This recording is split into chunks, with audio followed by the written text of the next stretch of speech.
Bismillahirrahmanirrahim. Agar agama ini bisa dipahami dengan mudah, sederhana, kita kembali ke asal. Agama Islam, agama ini namanya bingkai, wadah. Di dalamnya ada ajaran namanya syariat. Karena agama Islam murni berasal dari Allah, maka ajaran di dalamnya pasti murni dari Allah. Untuk mengetahui kemurnian ajaran agama, maka harus fanatik kepada dalil dari wahyu, baik wahyu dari Al-Quran maupun dari hadis. Ajaran agama terbagi menjadi dua.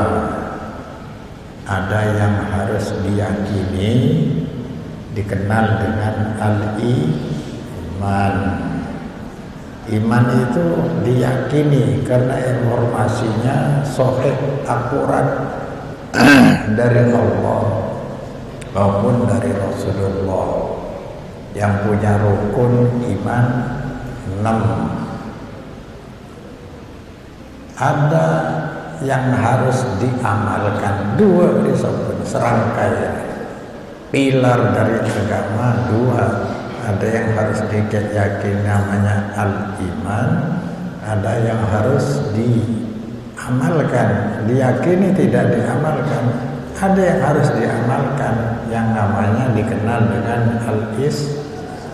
Komponennya ada 5, rukun ada 5. Itu sudah terlalu akrab bagi kita karena sudah sering disampaikan, dan qat'id dilalah semua berasal dari wahyu Allah Subhanahu wa taala. Lah, perkembangan ilmu selanjutnya ini oleh ulama dikembangkan, maka nanti ada perbedaan iman dengan akidah. Akidah sebenarnya yaitu keyakinan yang bersumberkan wahyu dari perintah, larangan, janji, ancaman. Namun disederhanakan, setiap keyakinan bagian dari iman, di dalamnya ada janji atau ancaman. Sebenarnya ini satu ya, perintah, janji, ancaman, larangan, ancaman, satu sebenarnya. Hanya untuk disederhanakan, ada ancaman, ada janji, ada ancaman.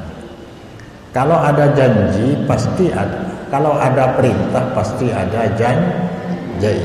Ada larangan, di belakangnya ada ancaman.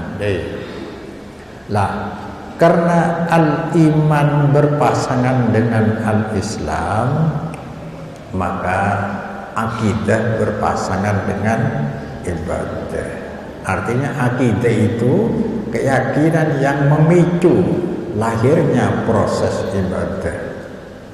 Maka karena di dalamnya ada janji atau ancaman, maka memicu orang yang menerima itu terdorong untuk melakukan. Karena kita telah jauh dari baginda Rasul, kemudian kita telah menemukan bahwa cara sistem pendidikan agama kita ini kalau diukur kembali kepada sistem pendidikan agama di masa Nabi itu terbalik. Pendidikan agama itu seharusnya dari atas ke bawah. Karena agama turun dari Allah, maka Allah yang pertama harus dikenalkan. Kepada anak didik seharusnya begitu. Tapi kita di pesantren-pesantren itu masuk berbarengan. Apalagi hukum yang kita pelajari, hukum bagian ujung, hukum furu. Ini yang akibatnya sekarang alumni dari sistem pendidikan yang terbalik itu menghasilkan alumni yang beragama tanpa standar baku, beragama tanpa manhaj, standar yang jelas. Maka jangan heran kalau banyak orang ahli ilmu lebih terikat kepada ulama daripada kepada Rasulullah. Begitu dikenalkan Rasulullah itu contoh agama, ulama, imam agama, banyak yang tersinggung. Kalau langsung kembali ke Quran hadis, bagaimana ulama-ulama itu? Ini sekedar disampaikan di masa Nabi, orang belajar gini. Nahnu fityanun hazawira. Saya pemuda yang begitu semangatnya, begitu kuat-kuatnya dulu. Fata'allamna iman kepada Allah lebih dulu. Kami belajar iman qabla an nata'allamal Qur'an. Sebelum mempelajari Quran, maksudnya ilmu dari Al-Quran dipelajari belakangan. Tauhid ada, akidah ada. Maka nanti anak-anak itu kalau ada dalil dari Allah tidak ragu, dari Rasulullah tidak ragu, sami'na wa ata'na. Sekarang kan enggak, justru Quran hadis diseleksi lewat akal manusia. Tidak jarang ditolak akibat dari tadi itu. Summa ta'allamnal Qur'an. Nah, begitu masuk kemudian kami belajar Al-Quran, fasdadna bihi imana. Maka bertambah kami, iman kami bertambah sebab Quran. Karena sudah yakin Quran itu datang dari Allah, firman Allah. Seperti itu.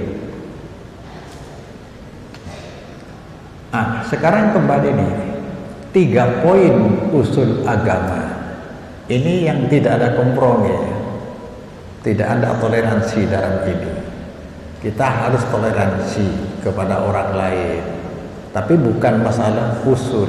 Kalau usul ini tidak ada tawar-menawar sebenarnya, karena kita berhadapan dengan Allah. Saya sudah sebutkan tadi, iman dan al-Islam tidak perlu dibahas, sebab sudah sahih dari Al-Quran semua, dari hadis. Ini akidah dan ibadah. Ini sebenarnya pembahasan sudah selesai. Sekarang poin yang terakhir, hukum. Yang akan saya bicarakan tentang hukum. Ulama itu tidak berhak menentukan hukum, tidak berhak. Hanya karena terpojok. Terpojok, kemudian banyak persoalan di masyarakat, hukumnya belum ada di Al-Quran hadis. Karena apa? Objek dari hukum itu berkembang terus. Dulu tidak ada yang namanya adopsi, mengangkat anak, tidak ada transfusi darah, cangkok jantung. Dulu tidak ada seperti itu. Perkembangan sebagai objek dari hukum itu menuntut ulama harus mencari solusi hukum, ijtihad. Tapi hakikatnya ulama tidak berhak menentukan, sebab hukum ini dipertanggungjawabkan kelak di hadapan Allah. Kalau definisi hukum kan sebenarnya begini: tuntutan syariat terhadap orang mukallaf, muslim mukallaf, tuntutan. Apa tuntutan harus melakukan namanya wajib? Nanti ulama itu yang berkompeten untuk memberi definisi, identifikasi tentang hukum. Tuntutan syariat terhadap mukmin mukallaf, baik tuntutan harus melakukan namanya wajib, maupun tuntutan harus meninggalkan namanya haram. Maka kemudian ulama metodologi menghasilkan, kita sekarang tinggal numpak toh, tak perlu ijtihad. Sama seperti kemarin pertanyaan, Bagaimana bisa tahu tentang hadis sahih, dhaif, hasan? Gampang sekarang, sudah ada metodologinya. Jadi apa namanya? Pada ensiklopedia hadis, nyaman kengkeng kudu sih. Gampang seperti ini. Maka HP itu Android jangan tidak digunakan dengan hal-hal yang tidak produktif, tidak menghasilkan kebaikan, tapi di sana banyak ilmu. Arya, ebuan kitab ngendinane. Ebuan kitab le gunake gini. Tapi ulama jadi kidaya kena. Kalau ada kata-kata dari Al-Quran kulu wasrobu, wajib pandai. Seperti contohnya kemarin tentang sholat jemaah, warka'u ma'arroki'in, rukuklah kalian, berarti itu sholat berjemaah bersama dengan orang-orang yang ruku, berarti itu sholat berjemaah. Apa ini bentuk amar ini wajib apa enggak? Ulama berpikir muter-muter deh. Ada yang menghukumi tidak wajib. Kalau wajib berarti sholat sendiri yang tidak sah, harus berjemaah. Padahal konteksnya ini bentuk amar. Warka'u, ayo kalian ruku bersama dengan orang-orang yang ruku, berarti sholat jemaah. Tapi di hadis lain ada sholatul fardhi, sholatul jamaah afdal min sholatil fardhi bisab'in wa isrina darajatan. Sholat jamaah lebih utama dari sholat sendiri. Berarti sholat sendiri boleh. Maka kemudian menyimpulkan, oh tidak wajib berarti. Penekanan perintah itu loh, kemudian dengan ulama disimpulkan hanya itu saja tugas ulama. Tugas ulama itu. Kalau perintah itu menekankan harus, dihukumi dengan wajib. Kalau tidak harus seperti tadi, warka'u ma'arroki'in, ternyata sholat sendiri sah juga, cuma hanya satu. Lah kemarin 4 alasan itu sampai orang menyimpulkan tidak mungkin ini hanya sunnah, karena begitu penekanan Nabi luar biasa terhadap sholat jemaah, akhirnya wajib. Dari sinilah di usul fikih itu ada kesimpulan hukum ada 5. Lo kira-kira ke pembukaan 5. Bedes wajib berarti penekanannya kuat. Bedes sunnah kurang ditekankan. Maka wajib ma yusabu ala fi'lihi wa yu'aqabu ala tarkihi. Dilakukan berpahala, ditinggalkan disiksa. Ada yang sunnah ma yusabu ala fi'lihi wa la yu'aqabu ala tarkihi. Seperti tadi sholat berjamaah itu walaupun sendiri sah juga. Daya, mau kelak kekencer, tak kelak tak dosa. Benda mubah, dua-dua sama. Ma la yusabu ala fi'lihi wa tarkihi, sama-sama. Tapi bisa diseret untuk bisa menjadi berpahala, niat selesai. Toh ngakan, kan ngakan dari satu sisi bisa keng benar. Tapi mana seret engkau dia terus asal bodoh ngakan sedikit kok marina jangan bisa berpahala. Baca bismillah kan ada seperti itu. Ada yang haram karena penekanan kuat untuk ditinggalkan, haram. Ma yusabu ala tarkihi wa yu'aqabu ala fi'lihi haram. Pas makro ma yusabu ala tarkihi ma yusabu ala tarkihi wa la yu'aqabu ala fi'lihi. Kan sepenting kan pemahaman seperti itu. Lah artinya ulama itu hanya menyimpulkan metodologi oleh ulama dibuat. Kita tinggal mengambil saja sekarang jasa dari para ulama. Namun demikian ajaran agama tetap otoritas punya Allah, dari Allah semua, maka harus fanatik kepada dalil Quran hadis. Sekarang kita masuk ke hukum ini. Hukum ini dibagi dua, kan tadi ya, akidah, ibadah, hukum. Akidah ini yang memicu keyakinan, yang memicu lahirnya ibadah.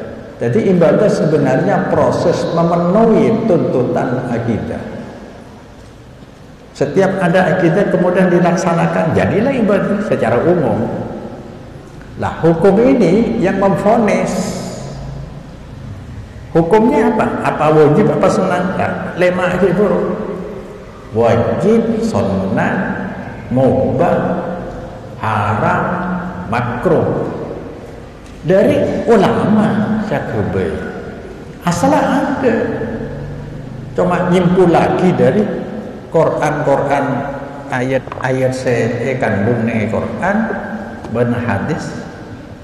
Sambil contoh ya, aufu bil uqud, penuhi akan janji kamu. Al-Maidah situ. Ini kitabun minasyari muta'alliqun bil ifa bil talaban li fihi. Tuntutan dari syariat yang berkaitan dengan pemenuhi janji akan talaban, kalaban tuntutan yang harus dilaksanakan. Boleh la yaskhar qaumun min qaumin, Al-Hujurat 11. Khitabun minasyari muta'alliqun bil bisukhriyah. Ada tuntutan dari syariat yang berkaitan dengan penghinaan, talaban ditarkiyah, agar ditinggalkan. Dari ulama simpul lagi, ada wajib apa aja, masuk ke golongan mana ada ya? Keng dia itu ulama, tapi hukumnya datang dari Allah. Saya nggak aja. Maka kita jadi korban sebenarnya. Korban pendidikan yang terbalik, sistem pendidikan agama yang terbalik, akibatnya kita lebih terikat kepada ulama. Siapa berani menentang ulama ini?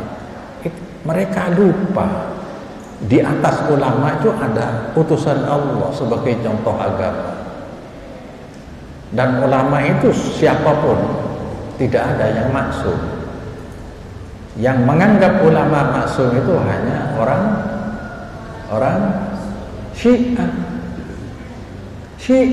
Syiah dan Sufi. Ada tengah-tengah ya. Akidah dari Syiah Sufi banyak yang menyimpang. Terutama ini. Kalau di Syiah imam yang 12 itu langsung menerima wahyu dari Allah. Wahyu dari apa kata imam itu merupakan semacam syariat, harus diikuti. Kalau Rasulullah menerima wahyu dari Allah lewat malaikat Jibril, itu langsung dari Allah, kan lebih hebat. Sufi pun demikian. Jadi orang kalau sudah tingkat hakikat, ada mukasyafah terbuka yang tidak diketahui oleh orang biasa, itu dapat ilham langsung dari Allah. Maka mursyid itu sebagai orang mukasyafah bisa merintah apa saja terhadap murid, harus diikuti. Yang seperti itu tidak ada sebenarnya dalam agama. Harus diikuti. Apa kata mursyid harus iya terus. Maka anggaplah murid itu di hadapan mursyid seperti mayit, di hadapan orang-orang yang memandikan, norodo. Nah itu dalam agama tidak bisa, karena selain Rasulullah tidak ada yang bersifat yakin deh. Hari kok yang menurut serius. Nah, berhubung akidah dan ibadah sudah selesai. Sekarang hukum dibagi dua. Ada hukum usul, ada hukum furu'. Hukum usul itu hukum yang di luar ijtihad, langsung dari Quran hadis, yang sifatnya pasti, qat'id dilalah. Qat'id dilalah apa? Suatu kepastian karena datang dari Allah. Nah, setelah itu yang saya sebutkan tadi, karena objek hukum selalu berkembang, ulama ijtihad kemudian menghasilkan poin-poin hasil ijtihad di satu kelompok dengan kelompok yang lain beda-beda ijtihadnya, maka menghasilkan yang kita kenal dengan 4 imam, 4 mazhab. Lah kita mengambil satu kotak mazhab Syafi'i itu, mari Pak, banyak yang hilang jalan salah ngalai konco, banyak saya hilang saya lain. Contoh yang paling kontrari ya. Menurut golongan Hanafi, kalau mengambil jason pun, setiap hewan setegi nggak bisa ikatkan. Ini macam lo najis, kembali lo najis. Imam Syafi'i najis. Maria, ini masih dalam satu ijtihad, satu ranah ijtihadiyah perbedaan itu. Karena kita sudah fanatik dengan satu kotak Syafi'i itu, maka banyak macam-macam, bertentangan macam-macam. Coba kita ambil di hulu, kita ini jauh dari Quran hadis alhamdulillah. Dari mana mereka bisa menghalalkan, tidak menajiskan kemina hewan seiano macam kita tak najis. Pulang berhadis kita sama Nabi beda orang entar ke Madinah, kemudian tak cocok cuacanya, udah tak cocok, akhirnya sakit demam.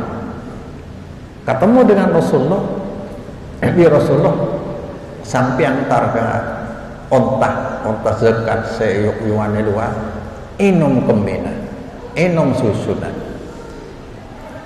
Kan mensoro inum berarti halal, iya deh. Berarti dia hukumnya tapi can sing aramaki, oh bukan, itu khusus Nabi, yang lain jangan ikut deh. Ya keng maleta, cek deh, hakikat ulama. Tapi mengaca ya tas ada lo sulit. Topil setia lagi boleh polemik setia. Setia solat tarawih ini sebelum menlambakkan dua. Kalau rekor bi solat bi itu. Boleh Muhammadiyah belum bi 11. Mekah setia lain boleh 13 ikut. Polan lo di macam hadis. Nang hadis sama-sama ada.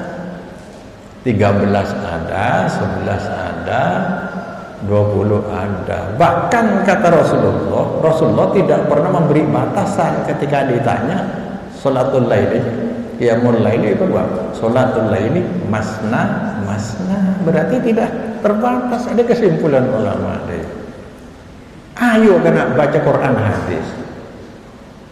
Jangan ke pondok langsung takrib Fathul Mu'in deh. Kitab lain loh. Akhirnya terikat di ulama. Usul agama tidak boleh diambil dari luar wahyu. Ini contoh nare. Orang yang ngambil hukum di luar wahyu. Nyamana Adi bin Hatim qala taitu Rasulullah wa fi unuqi salibun min dhahabin. Ada orang Kristen. Saya datang kepada Rasulullah, sedangkan di leher saya ada salib dari emas. Faqala li, Rasulullah bersabda kepadaku, ya Adi itrah hadal pasan min unukika, buang berhala itu dari lehermu, buang. Fatarahtuhu summan tahaitu ilaihi wa huwa yakra. Kemudian aku buang salib dari leherku dan aku sampai kepada Rasulullah. Rasulullah sedang membaca surat ini, ayat ini, ittakhadhu ahbarahum wa ruhbanahum arbaba min dunillah. Ada ulama Yahudi, ulama Kristen, mereka ahli kitab menjadikan ulama, pastor, pendeta mereka arbaban sebagai tuhan-tuhan selain dari Allah. Artinya ahli kitab itu bertuhan kepada pendeta, pada ulamanya. Dari kita pun banyak yang terjerumus seperti itu karena terlalu fanatik kepada ulama. Apa kata ulama benar, ya itu benar. Apa lo takut begitu? ayat langsung. Hatta faragha minha, sampai selesai Rasulullah membaca ayatnya sampai kemudian qultu lahu inna lasna na'buduhu, kami ahli kitab tidak sama sekali tidak menyembah ahbar ruhban. Yang adik punten kami tak nyembah Pak Pangeran. Faqala aja Rasulullah dari kena are poin dari ya. Faqala aja Rasulullah alaisa yuharrimuna ma ahallallahu fatuharrimunahu, bukankah ahbar dan ruhban mengharamkan apa yang dihalalkan oleh Allah, right? Fatuharrimunahu, kemudian kalian semua ahli kitab mengharamkan juga ma'alallah. Artinya keputusan dari ahbar berruhban banyak bertentangan dengan syariat. Hadis menyebutkan sarung sutra itu haram, sutra itu haram bagi laki-laki umatku. Kemudian kiainya memakai sarung sutra. Enggak halal karena cetang kiai ngangkui lah dia jauh. Berarti apa pengiran dia? Seperti dia. Wa yuhilluna, menghalalkan pasir ahbar ruhban mada perkara haram Allah sing ngaramake Allah, patastahillunahu. Kemudian kamu juga kalian semua menghalalkan apa yang diharamkan Allah pula. Wala menoro wala ma qala dan adi kultu bala engki masakin Rasulullah qala ada Rasulullah fatilka ibadatuhu, adi saya kok nyembah ahbar ruhban.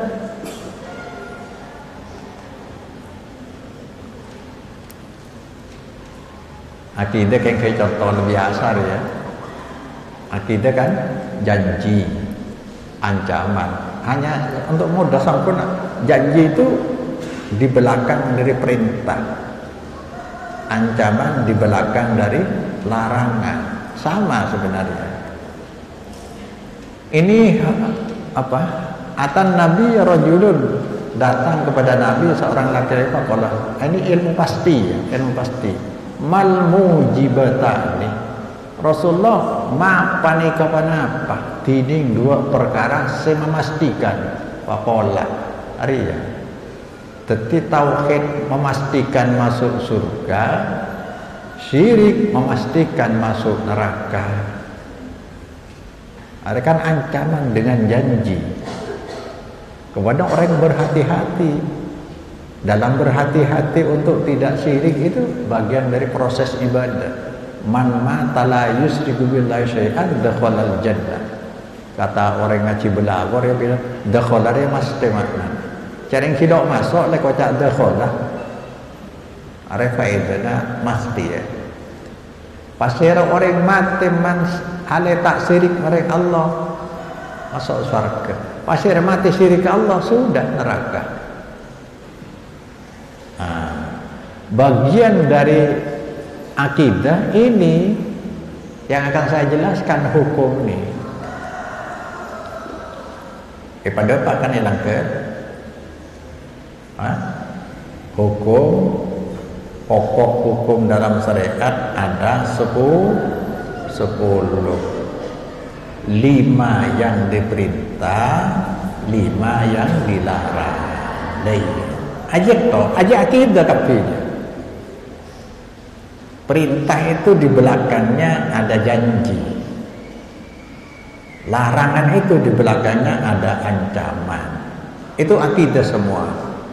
Berhubung rukun Islam ini sudah terlalu maklum, tidak akan saya jelaskan. Ya, yang pertama dibagi dua kan? Ya, dibagi dua.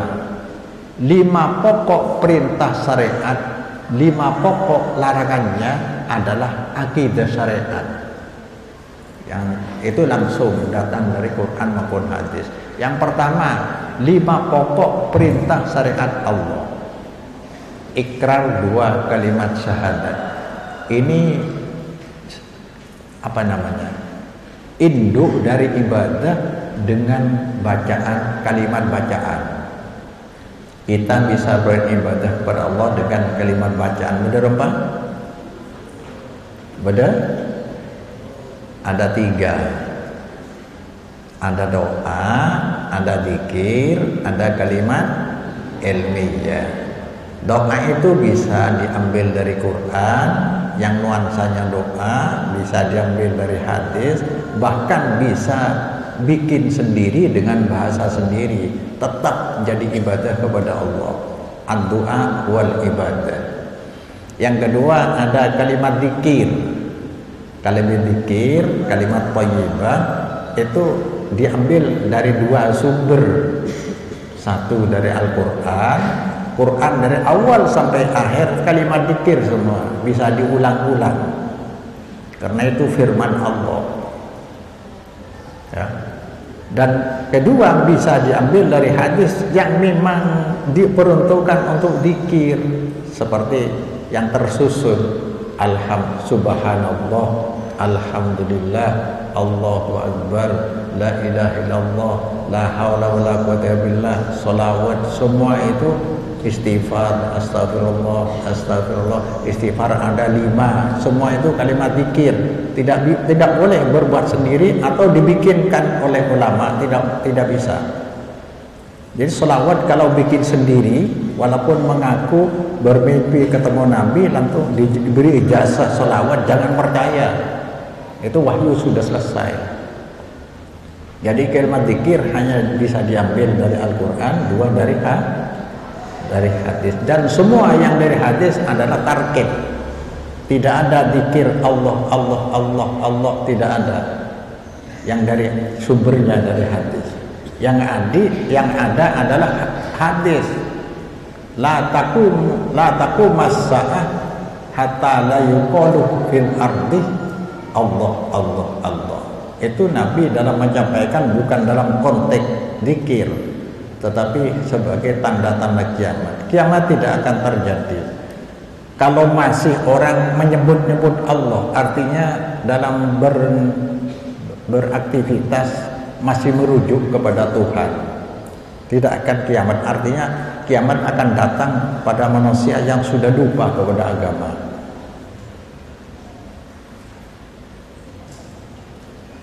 Yang itu bisa ibadah dengan itu, ya.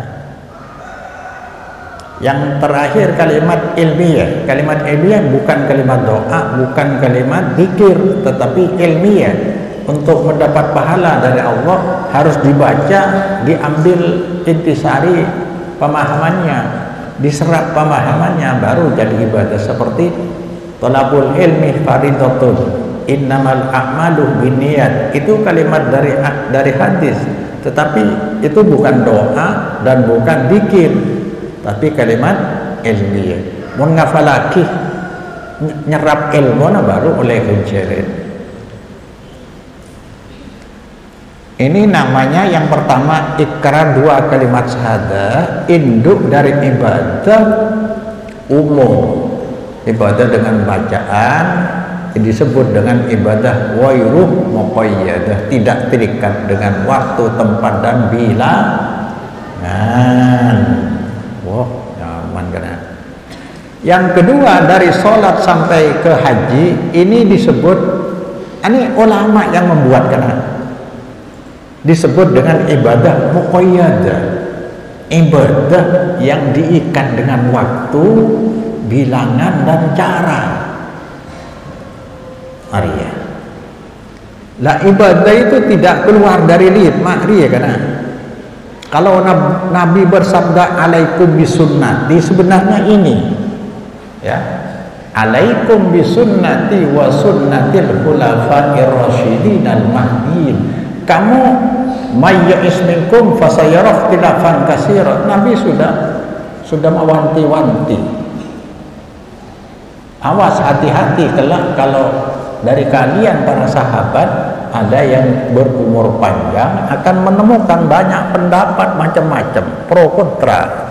Di saat itu Kalau kau ingin selamat, fanatik kepada amalanku dan amalan khalifah, yaitu jenis amalan yang ada di dalam rukun sholat, puasa, zakat. Zakat itu bisa yang wajib, bisa infak, sedekah, hibah, itu bagian dari zakat. Harus fanatik. Amalan itu tidak ada di masyarakat yang ada amalan yang tidak disebutkan jenisnya di dalam rukun Islam, itu bukan amalan syariat. Antara lain, hari kau sebut tok kan, cocokan, cin pedis, cin merah, selamat kandungan, apa kena? Selamat kandungan, selekoran, ketelekoran, apa kena? Telasun topak, moloten, kholan, apa boleh? Kholan, rokat. Semua itu tidak ada dalam peringatan-peringatan di dalam rukun Islam, tidak ada. Maka itu namanya bagian dari budaya. Hanya saja sekarang lari ya, saya ketuteng-keteng. Di luar itu, di masyarakat itu karena tidak ada penjelasan, banyak yang saya sebutkan tadi adalah amalan-amalan budaya yang diagamakan dan dibentuk menjadi ibadah muqayyadah, persis seperti sholat ya. Namanya apa? Sholat maghrib. Waktunya begitu hari tenggelam, matahari tenggelam. Waktunya. Terus caranya ya takbir dulu sampai salam. Jumlahnya berapa? 3 rakaat. Sama dengan apanya mana? Ya cin pedis. Tajin dari mah, ya kok tuh tajin apa pedis? Mau tajin lo pedis manis lo oleh. Kan cara itu. Bila betul aja ada cin pedis, apalagi rasa lo oleh. Itu batasannya. Iya. Tapi di masyarakat banyak selundupan yang dianggap itu bagian dari amalan agama, padahal budaya. Kalau ingin tahu pembedaan antara amalan syariat dengan budaya, mudah saja ya. Kalau budaya bersifat lokal, dia sifat lokal, tidak menyeluruh seluruh dunia, atau bahkan kadang-kadang hanya satu kelompok. Cin pedis, cin merah cuma yang masyhur mungkin. Kalau amalan-amalan syariat seluruh menyeluruh global dunia, sholat Jumat, Idul Adha, Idul Fitri, tidak perlu ditanya, semua negara mengadakan sama.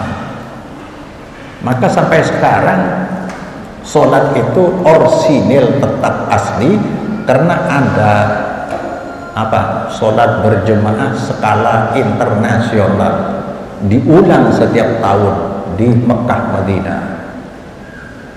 Jadi terjaga mulai zaman Rasulullah sholat seperti itu.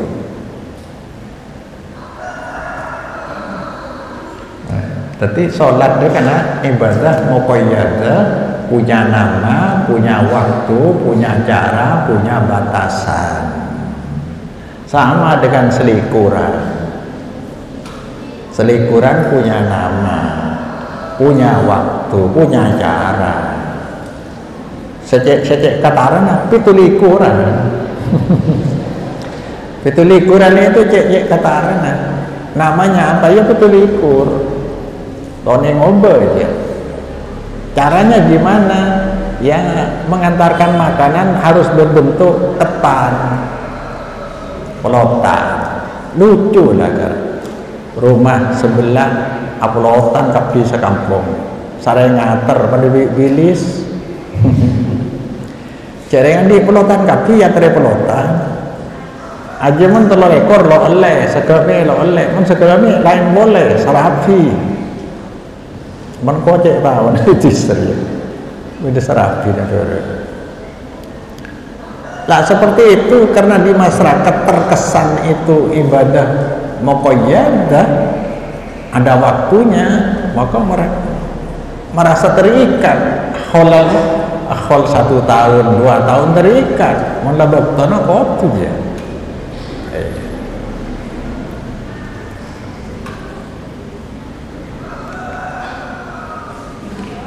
Tadi 5 yang diperintah.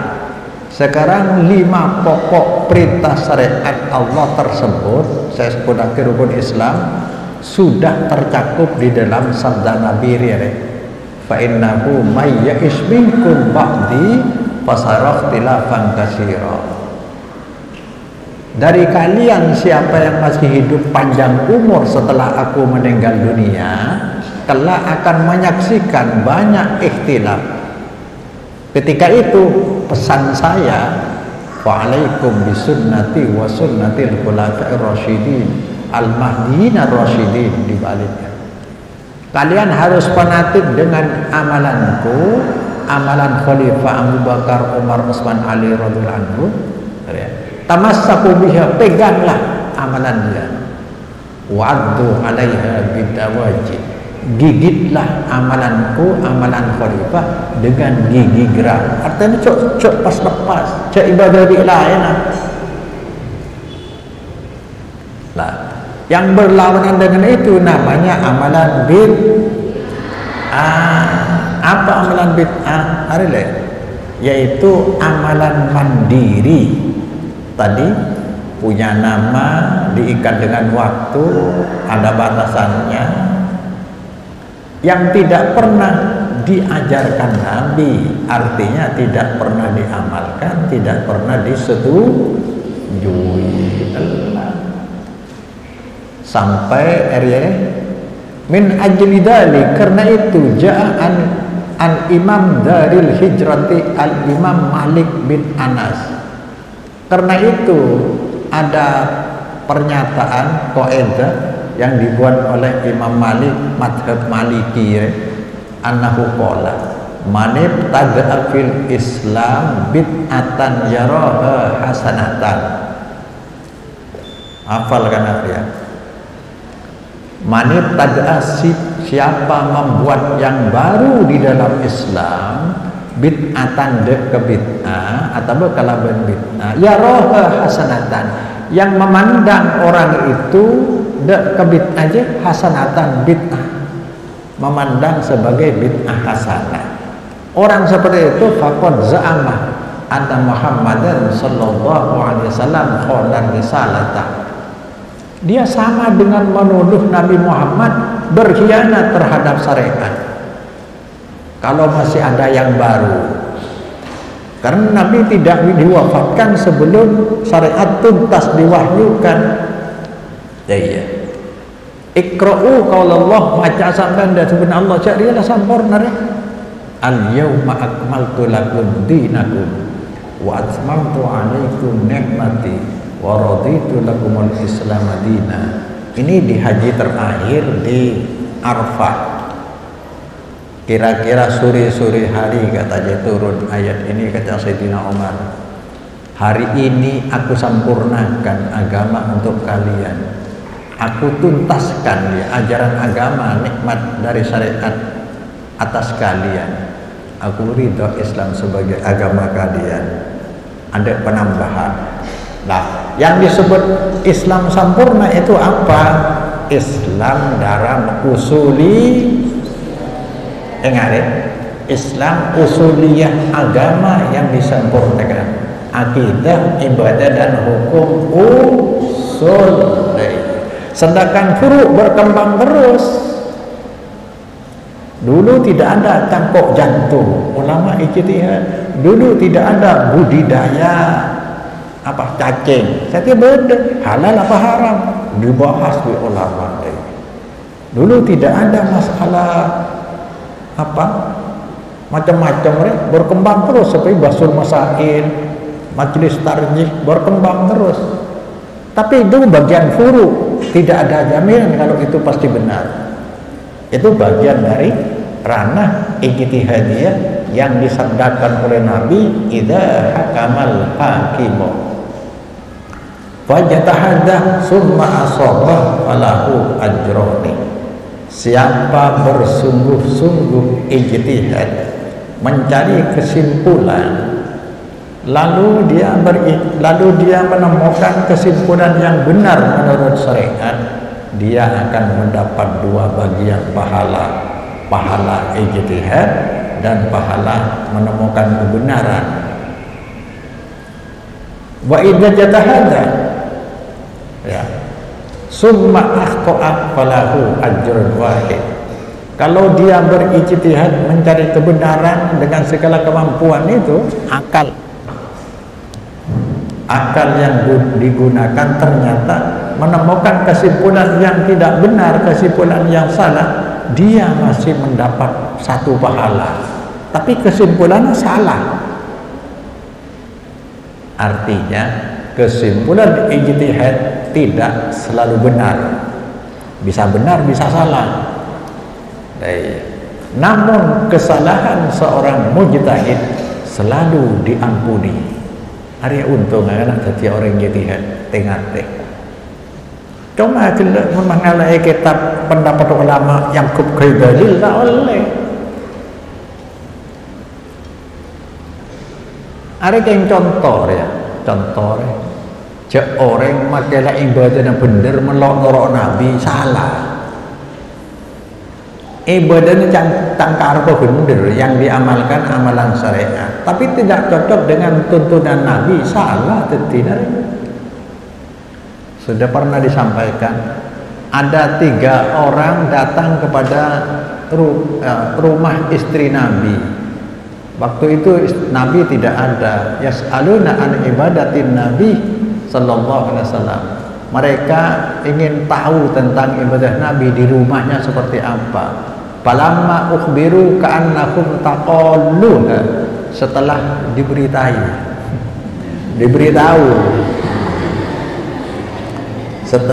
diberitahu mereka bertiga itu oleh istri Nabi apa? Mereka merasa kok sedikit sekali ibadahnya Nabi. Nabi itu katanya kalau setelah sholat Isya langsung tidur, tidak seperti santri sebagian habis sholat Isya langsung tidur, tapi dekik sepertiga malam akhir bangun sholat. Iya, kata mereka, aduh Nabi ibadahnya sedikit gak apa-apa, wong Nabi dosanya sudah diampuni yang lalu maupun yang akan datang. Kalau seperti kami tidak boleh seperti Nabi. Nah kan Arya apa ya, semangat egois abang tibi ya. Lebih semangat. Engkau loleh ke dengan Nabi lah siapa orang. Engkau bermalam dirinya terus selamat tamak dan ibadah Arya. Wa aina nahnu minan Nabi. Panika dari keemat ini engkau boleh setuju ni saya telok neka. Nabi lah siapa orang tu sana. Qala ahdum dapat ikrar ini. Amma ana fa inni usolli laila abadan. Mondaya kana engkau pun malam salat tok sama malam bisa. Lama semalam salat. Engkau kan beri Nabi. Dari ya. Nabi itu harus dicontoh, apapun harus dicontoh. Kalau tidak mencontoh Nabi ibadah karena tibi kedinggi hasilnya. Situ mengucap anak asubud dahra la afturu sengkok bentak on setahun apa saat tok lalu kamu kecuali saya larang telah sento pas setahun kan beda pas setahun orang iya yang kulitnya bener kan ya telok re sepertama bon malam sholat sento area apa selo lo buambu situ ngah anak atas Indonesia engkau lo abini ya baik sau para lo abini ya area sosane bini mbak beli area manusia bisa ada dia ada senoronaki Nabi tadi kan belum ada Nabi, kemudian Rasulullah datang faqala antumul ladzi qultum kadza wa kadza, kalian rupanya yang bicara seperti ini seperti itu tadi. Ketahuilah ama wallahi ya sopan Nabi, ketahuilah demi Allah inni la akhsyakum lillah. Kan tadi itu semangat karena takut ke Allah. Cantibi ingin selamat akhirat, tak nurut Nabi. Salah dia. Sesungguhnya aku ini paling takut kepada Allah. Ya. Paling ya samar ya. Walakini, tetapi saya asumuh wa aftiru. Saya kadang-kadang puasa sunnah, kadang-kadang tidak berpuasa. Puasa Nabi puasa Senin, Kamis. Wa usolli, saya sholat malam, kadang-kadang arkudu tidur kadang-kadang. Wa atazawwaju nisa, saya mengawini banyak wanita. Pas ibu toere, hari hadis sempurna. Jadi mana kampung an nikahu sunnati itu bukan hadis, tapi populer aja. Setiap ada pernikahan masih an nikah sunnati, baban rohiban sunnati, itu yang di depan itu bukan hadis. Ini buntok dari dia. Faman rohiba an sunnati falaysa minni. Berkaitan dengan tadi, siapapun walaupun beribadah seperti itu, kalau tidak mengikuti Nabi, berarti siapa saja yang enggan mengikuti amalanku, rohibaan, enggan tidak mau mengikuti amalanku, falaysa minni, dia bukan dari umatku.